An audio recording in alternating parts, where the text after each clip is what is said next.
Yeah, at that school, people was always on Route 12, and all the people that I ever saw on Route 12 was just all the minorities, black and Hispanics. I didn't ever see nobody else on Route 12 ever. They tried to put me on Route 12 a lot of times, and I never did anything. You can't put me on Route 12 for tardies.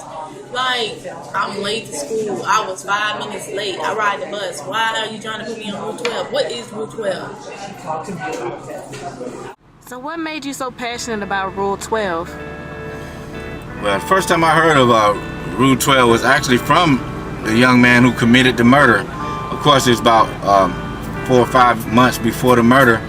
I was asking him, why are you so angry? Why are you not, what are your parents doing? He said, they're not doing anything. What about your school? What are you doing in school? He said, well, I don't go to school because I was on Rule 12. And this is about in 2004. I'm like, what is Rule 12? He said, Rule 12 is when you get kicked, when you're on the last leg of the discipline cycle and they kick you out of school. Now she jaywalking. You know you ain't supposed to be jaywalking. Excuse me, but I got to tell it like it is. They said you're on the last leg of the discipline cycle and they kick you out of school. So I told him, I said, so you mean tell me you're not going to school at all? No. What do you do during the day? Nothing. Nothing? This guy 15 years old. He should be doing something. Not here. So I just felt that it was really important. And then when I was trying to tell his probation officer and people that this kid really need help and we need to put him in something, and they just totally ignored me up until the point when he committed a murder.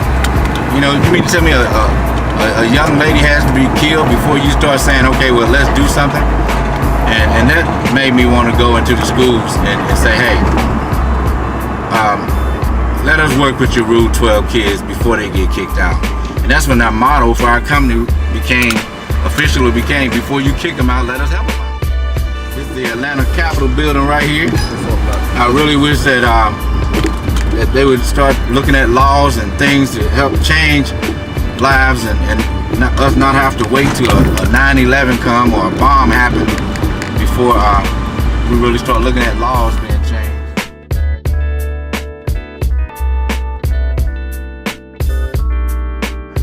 See, what we don't understand, a 9/11 happened in the mind long before it happened in the physical. That murder that we're talking about with Rule 12 happened in the mind long before it happened in the physical. The murder, the fact that I'm talking to a kid one day and I'm telling him that he needs to change his life, and I'm trying to inspire people around him to help him change his life, and not to get the response that I need, as if everybody think it's no big deal, and then for this kid to kill this lady. See, I don't know if people really understand that. We hear death and murder so much that it's no big deal to many of us. So many things happen that I can't do anything but write a movie. I can't tell it. There's some things that happen. People ask me, why did this take place? Why are you still not there? Why did you discontinue the relationship with the church that was supporting you? Hey, I can't even tell you. I have to show you. That's why we really need to support. I can guarantee you, Rule 12, the movie, will be unlike anything you've seen. You probably heard people say that before, but I can assure you that you haven't seen anything like what we're bringing to the forefront. Channel 5's Mary Ellen Resendez introduces us to the man with a message who's visiting some local schools. I cried not because of the pain, but because of what I put myself through, and I wanted to make a difference. I wanted to change. Veal did change. Before he became a comedian, Veal says he was a probation officer. He told students about a boy assigned to him named Octavius Lee. Veal says Lee kept making mistakes, then would ask him for another chance. Those chances ran out for Octavius Lee. In May of 1994, Lee was shot to death at his grandmother's house while skipping school.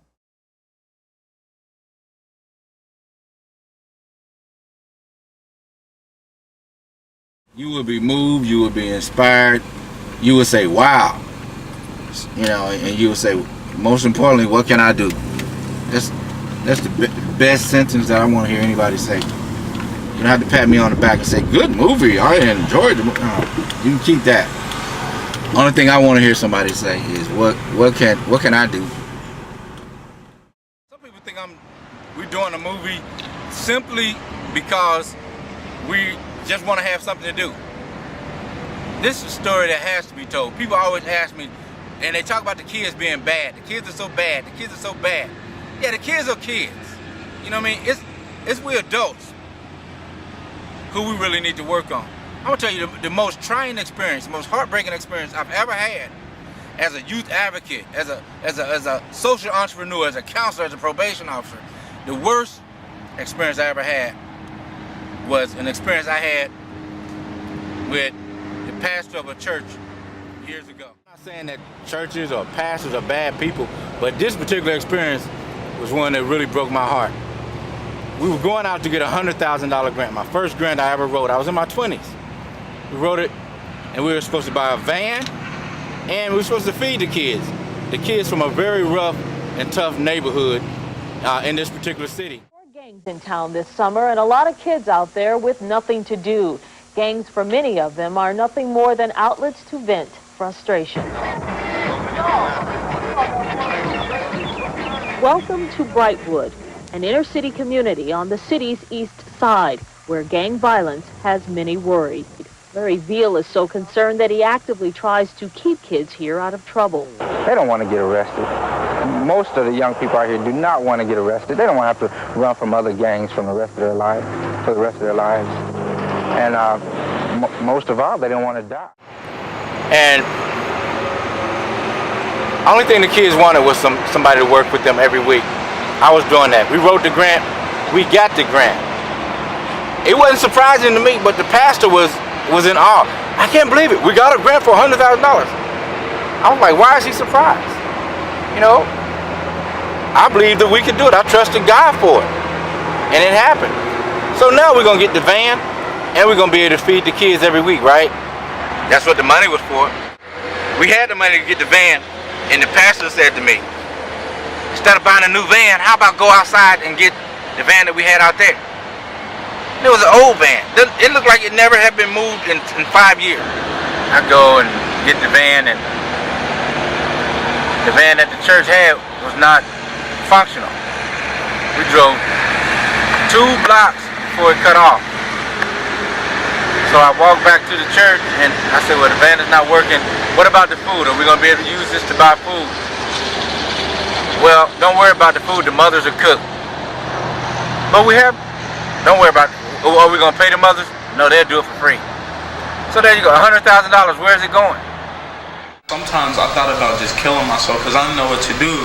And I was in juvie, so I was all like, how am I going to get through this? It was like a bad situation, but now that everything is cleared up, I see myself being successful, playing football, getting good grades in school, and like just being a successful black man. I could do something with my life.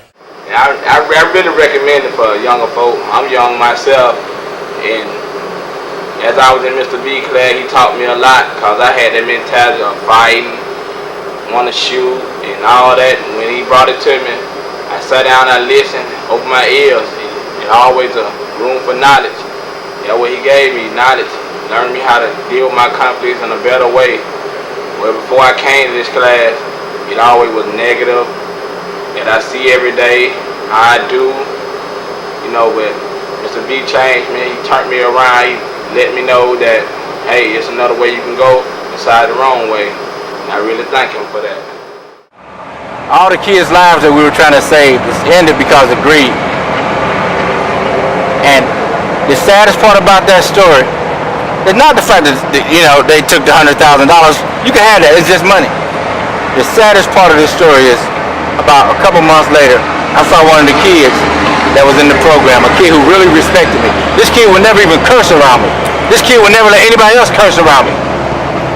But when I saw him this day at the gas station, knowing that we were no longer operating the program, he walked to me, and when he walked to me, he had a look of just anger, and he was smoking a joint.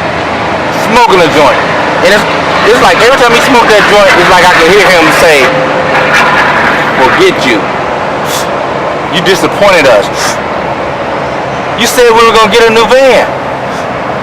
You said that we were going to be meeting every week and that we were going to have food, we were going to eat. But you lied. You doing what you do made one of the biggest impacts of all, because there are many people who don't think us children will actually make it. They say we're too bad and they think it's a waste of time. But you put in your time to go from school to school and talk to people about this and that. And you know, that has made a big impact because it opened many eyes to many things. And how did you say that made an impact on you? Because I've been through many things in my life. Like I've had a really bad childhood. I haven't been through the worst, but I've been through bad things. And it was a couple of days before I met you when I felt that I should just give up. I shouldn't hold on to life anymore because I didn't think it was worth it. But since I met you, it's like you opened my eyes and made me realize that my life is worth a lot to me and other people. So what made you so passionate about Rule 12?